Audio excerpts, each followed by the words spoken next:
முதல்ல இந்த உங்களுடைய மனைவியாக போறவரை நீங்க சந்திச்சது காதல் தருணம் எதுன்னு சொல்ல முடியுமா? 1979 காதலிச்சேன் சார். நான் காதலிக்கும் போது ரொம்ப எதிர்ப்பு இருந்தது அங்க வீட்டுல. இல்ல நீங்க முதல்ல உங்களை பார்த்தது கேக்குறேன். பார்த்தது வந்து 78 பார்த்தேன். 78 1978 எங்க? ராயபுரத்துலயா? ஓகே. இப்ப உங்களுடைய முதல் சந்திப்பு ஞாபகம் இருக்கா உங்களுக்கு? முதல் சந்திப்பு எங்க சித்தி வீட்டுக்கு வருவாங்க. சரி. அப்போ நம்ம வீடு எதிர் வீடு. அப்போ நாங்க ஒருத்தர் பாக்குறதா அப்போ நமக்கு அந்த அளவுக்கு இல்லை. அப்புறம் சில காலம் அப்படியே கடந்து போச்சு.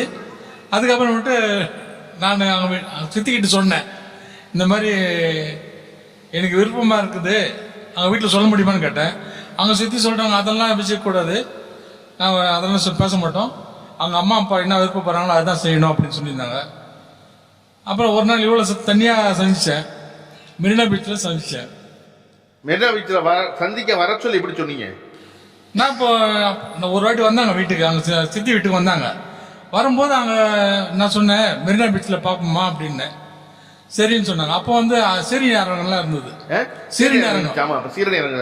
சீரணி அரங்கம்ங்கிறது மெரினா பீச்சில் ஒரு பெரிய பொதுக்கூட்டம் நடத்துவதற்கான ஒரு மேடை இருந்தது ஃபர்ஸ்ட். அப்போ நான் கூப்பிட்டேன். சீரணி அரங்கம் இடம் சொல்லிட்டீங்க, லொகேஷன் சொல்லிட்டீங்க. ஆமா, சீரணி அரங்கம் வந்துருமா, வந்துட்டாங்க. அவங்கள்ட்ட கொடுங்க. மெரினா பீச்சில் சீரணி அரங்கத்துக்கு வாங்க 1978 சொல்லும் பொழுது உங்களுக்கு நீங்க ஏன் உடனே சரி வந்துடுறேன்னு சொன்னீங்க?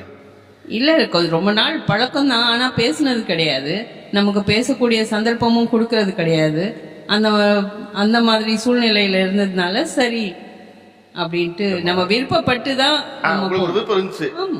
என்ன சொன்னாரு? நான் உங்களை ரொம்ப விருப்பப்படுறேன், கல்யாணம் பண்ணிக்க விரும்புறேன் அப்படி சொன்னாரு.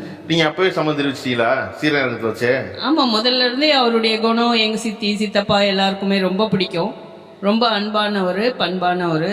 அவராலும் ஒரு ரவுடிதானம் இருந்தாலும் ஒரு அன்பா நடந்துப்பாரு, நேர்மையா பேசுவாரு. அப்போ வீரமகன் மாதிரி இருப்பாரு. அன்பானவர் பண்பானவர்லாம் இப்ப நான் 30 வருஷம் கழிச்சு இல்ல இது இப்போ கழிச்சு இல்ல, அது முன்னாடி லுக் அப்படி இருக்கும்.